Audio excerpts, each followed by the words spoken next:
Hi guys, welcome back to my YouTube channel Psych Education. In today's video, we are going to study the very first topic of class 12th chapter 1. Chapter 1 name is Variations in Psychological Attribute and इसके अंदर हम सारी जो चीज़ें हैं वो assessment, किन चीज़ों पे असेसमेंट करनी है, क्या मेथड्स लगाने हैं, इंटेलिजेंस के बारे में, बहुत सारी चीज़ों के बारे में पढ़ेंगे. So the first topic that we are going to talk about today is कि असेसमेंट क्या होती है, किन चीज़ों की असेसमेंट करेंगे हम इस चैप्टर में और किस तरीके से असेसमेंट करेंगे वो हम इस वीडियो में कवर करेंगे.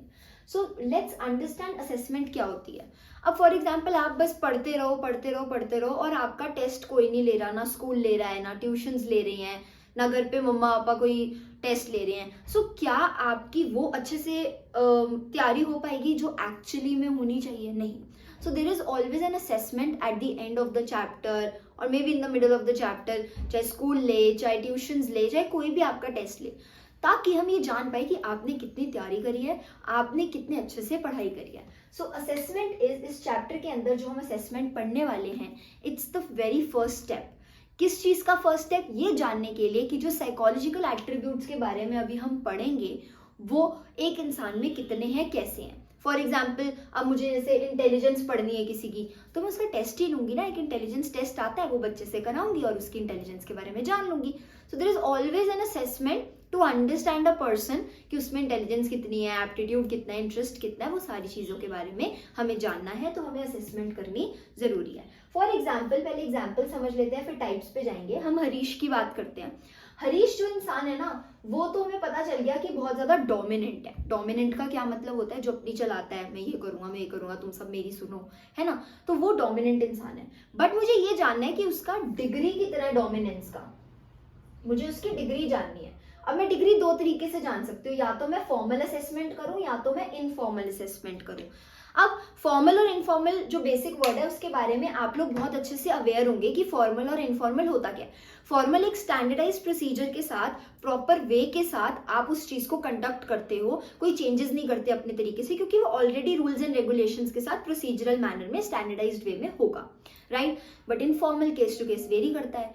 आप जैसे आपका मन चाहेगा वैसे उसका असेसमेंट ले सकते हो. सो अगर मैं फॉर्मली असेसमेंट कर रही हूँ एक प्रॉपर मेथड के साथ, प्रॉपर प्रोसीजर के साथ, तो वो मेरा फॉर्मल मेथड होगा, फॉर्मल असेसमेंट. और अगर मैं इनफॉर्मल कर रही हूँ तो मतलब मैं कैसे भी कर सकती हूँ जैसा मेरा मन चाहे. सो assessment is the very first step to understand a person's psychological attribute. It is of two types, formal and informal. Formal जो होता है that is a standardized procedure, whereas informal varies case to case, right? Let's move on to the next topic which is psychological attributes. कि यार चलो assessment तो पढ़ ली, but अब ये भी तो पढ़ो कि असेसमेंट करनी किस चीज़ की है. वो करनी है हमने 5 साइकोलॉजिकल एट्रीब्यूट्स की. अब इसको लर्न करना है तो एक एक्रोनिम लर्न कर लेना which is IAIPV. I stands for intelligence. एक एक करके समझते हैं. इंटेलिजेंस क्या होती है? ग्लोबल कैपेसिटी होती है कि एक इंसान चीज़ों को किस तरीके से समझता है, किस तरीके से याद रखता है और कितने तरीके से वो एक्ट करता है अपने आसपास के एनवायरनमेंट में. और अगर वो कोई प्रॉब्लम में फंस भी जाता है तो वो अपने एनवायरनमेंट से ही रिसोर्सेज को कलेक्ट करके किस तरीके से सॉल्व करता है. So intelligence is the global capacity to think rationally. Rationally का मतलब लॉजिकली सोचना, और एक्ट पर्पसफुली की जो पर्पस है उसको फुलफिल करते हुए अपने एक्ट्स रखने, अपने बिहेवियर करना, और deal effectively with the environment. जो भी एनवायरनमेंट में प्रॉब्लम्स आ रही हैं उसको एक्टिवली उससे डील करना. Next A stands for aptitude. Aptitude होता है आपका अंडरलाइन पोटेंशियल. आपके अंदर एक कितना पोटेंशियल है, अंडरलाइन पोटेंशियल कोई भी काम करने का, उसको क्या बोलते हैं हम? Aptitude. Third is interest. Interest का मतलब है कि आप कोई भी चीज में अगर कोई भी चीज करनी है, फॉर एग्जाम्पल कोई गेम खेलनी है, तो आपकी कितनी खुद की प्रेफरेंस है उस चीज को करने की. ठीक है, देखो दो चीजें होती हैं, या तो आप में वो पोटेंशियल होना चाहिए. फॉर एग्जाम्पल अब मुझे फुटबॉल खेलना है तो मेरे में एक पोटेंशियल होना चाहिए प्लस मेरे में वो प्रेफरेंस होनी चाहिए. टीचिंग की बात ले लेते हैं. अब मैं अपना टीचिंग का एग्जाम्पल ले लेती हूँ.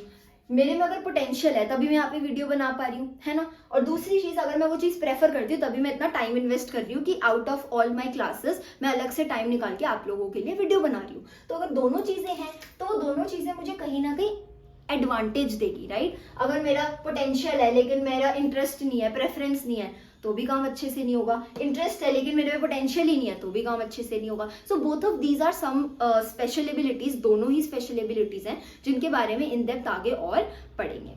Third is personality. पर्सनैलिटी हमारी क्या होती है?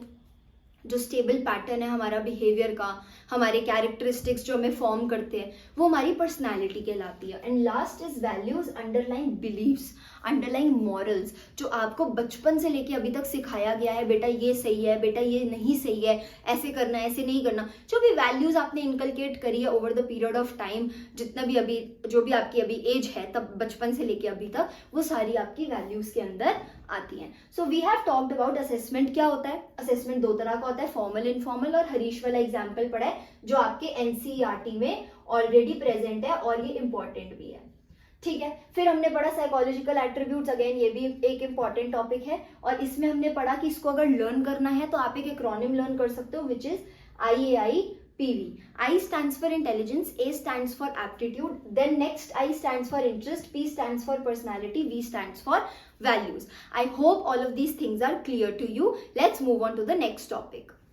So now let's understand the next topic which is assessment methods. अभी हमने पढ़ा था कि असेसमेंट क्या होती है. असेसमेंट के दो तरह होते हैं, फॉर्मल एंड इनफॉर्मल. देन हमने पढ़ा साइकोलॉजिकल एट्रीब्यूट्स जिन पे असेसमेंट करनी है. बट असेसमेंट करनी कैसे है, ये भी कुछ मेथड्स हैं जो हम पढ़ने वाले हैं. याद करो साइकोलॉजिकल एट्रीब्यूट्स जो थे वो भी 5 थे, IAIPV. अब ये भी 5 है और इसका जो एक्रोनिम है वो है PICOS, PICOS, PICOS. ठीक है, अब ये एक्रोनिम्स ना थ्रू आउट ईयर आपको हेल्प करेंगे याद रखने के लिए. इतना बड़ा टॉपिक लर्न करने से अच्छा है कि एक्रोनिम लर्न कर लो, उसको ही एक्सप्लेन करके आ जाना, right. So the next topic that we are going to study is assessment methods. इसके अंदर हम 5 असेसमेंट मेथड्स पढ़ने वाले हैं. First is P stands for psychological test. अब आप लोग ऑब्वियसली स्कूल में कुछ ना कुछ प्रैक्टिकल्स कर रहे होंगे, SPM, RSPM और AISS, बहुत सारे तरह के आप कर रहे होंगे साइकोलॉजिकल प्रैक्टिकल्स. तो वो जो प्रैक्टिकल्स है ना वो एक्चुअली में आपके साइकोलॉजिकल टेस्ट है. साइकोलॉजिकल टेस्ट बेसिकली क्या है, एक प्रॉपर स्टैंडर्डाइज्ड प्रोसीजर बना होता है उस टेस्ट का, उसको कराने का. जिस भी बच्चे का हमें जो भी जानना है, इंटेलिजेंस, एप्टीट्यूड, जो भी जानना है उसको टेस्ट कराते हैं हम एक प्रॉपर तरीके से, एक प्रॉपर मैनर में. कुछ रूल्स एंड रेगुलेशंस होते हैं, कुछ नॉर्म्स फिक्स्ड होते हैं, प्रोसीजर जो होता है वो फिक्स्ड होता है, अकॉर्डिंगली आप करते हो. फॉर एग्जाम्पल अगर आपको मैम ने कोई प्रैक्टिकल दिया, राइट, वो प्रैक्टिकल आप जब लेंगे तो मैम आपको बताएंगी बेटा इसको ऐसे करना है, इसको ऐसे कंडक्ट करना है, इसका ऐसे रिजल्ट निकालना है, इसमें ये एनालिसिस करना है, फिर उसके बाद आपको ये रिपोर्ट तैयार करनी है. तो जो मैम प्रोसीजर बता रही है आप उसके अगेंस्ट तो नहीं जा सकते ना, आपको उसको फॉलो करना पड़ेगा. तो जब हमें एक टेस्ट प्रॉपर मैनर में फॉलो करना पड़े विद सर्टेन नॉर्म्स, उसको हम बोलते हैं psychological test. I stands for interview. Interview तो हम सबको ही पता है कि क्या होता है, 1-on-1 बेसिस पे इंफॉर्मेशन सीख करना. तो एक इंटरव्यू लेता है विच इज क्वेश्चन करता है और दूसरा इंटरव्यू देता है विच इज आंसर करता है. सो अगर आप मेरा कोई इंटरव्यू लो तो आप मेरे से क्वेश्चन करेंगे, मैं आपको आंसर्स दूंगी और उन आंसर्स में मुझे उसके बारे में बहुत कुछ पता चलेगा. Next is case study. Case study होता है in depth study of a person.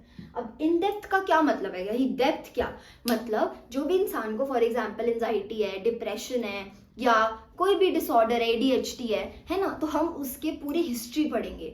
उस बच्चे को डेवलपमेंट टाइम पे हुई या कब हुई वो प्रॉब्लम, हिस्ट्री पढ़ेंगे, इंटरव्यूज लेंगे और भी बहुत कुछ हम इस चीज में जानेंगे. तो आप कोई भी केस ले लो, ये आपको बोला भी जाएगा आई थिंक 12th में कि आपको ये केस स्टडी बनानी है, तो आप कोई भी केस ले लो, उसके हिस्ट्री जानो, क्या पैटर्न रहा है, कैसे पता चला, फिर अभी का क्या पैटर्न है, इंटरव्यूज लोगे, ऑब्जर्वेशन करोगे, बहुत सारी चीजें आप करते हो. सो केस स्टडी के अंदर आप इन डेप्थ स्टडी करते हो उस पर्टिकुलर केस की. O stands for observation. Observation क्या, देखना, जानना, पहचानना उस इंसान के बारे में, ऑब्जर्व करना उसको. अब वो दो तरह से कर सकते हो, या तो उसके साथ ही पार्टिसिपेट कर लो. फॉर एग्जांपल मुझे जानना है कि आप लोग कैसे पढ़ाई करते हो स्कूल में, तो मैं क्या करूंगी, मैं भी एडमिशन ले लूंगी एज अ स्टूडेंट और आपके साथ ही बैठ के आपको ही ऑब्जर्व करूंगी, आपको पता भी नहीं चलेगा.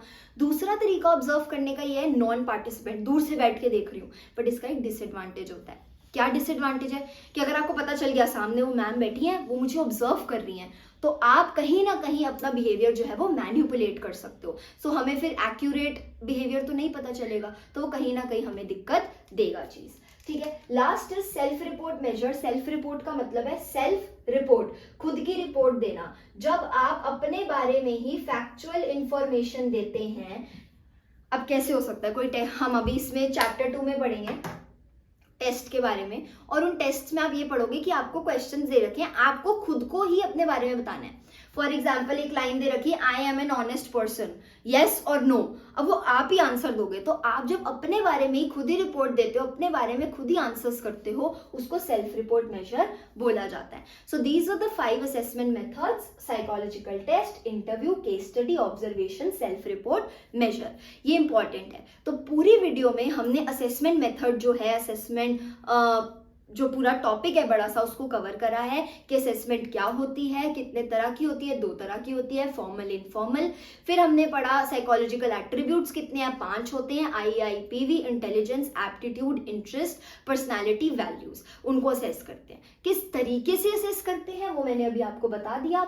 इसके भी 5 तरीके हैं, because psychological test, interview, case study, observation, self report. अब ये पूरा आपको 6 मार्कर में भी आ सकता है, या आपसे अलग से भी पूछ सकता है कि सिर्फ असेसमेंट मेथड्स बता दो, सिर्फ साइकोलॉजिकल एट्रीब्यूट्स बता दो, या फिर असेसमेंट की डिफाइन आ सकती है, असेसमेंट के वे आ सकते हैं। एक चीज बहुत इंपॉर्टेंट जो मैंने अभी आपको पहले बताई थी कि हरीश वाला एग्जाम्पल जो पार्ट है वो बहुत इंपॉर्टेंट है, आजकल बहुत ज्यादा दिया जाता है बोर्ड के पेपर में भी और प्री बोर्ड्स में भी। So please go through all the topics from the NCERT only, and still if you have any doubts you can let me know, and if you require any notes for psychology for any of the classes you can tell me that also. See you in the next video. I hope this video will be helpful to you, and in the next video हम इसके आगे का जो भी topics हैं वो cover करेंगे, right? Don't forget to subscribe my channel.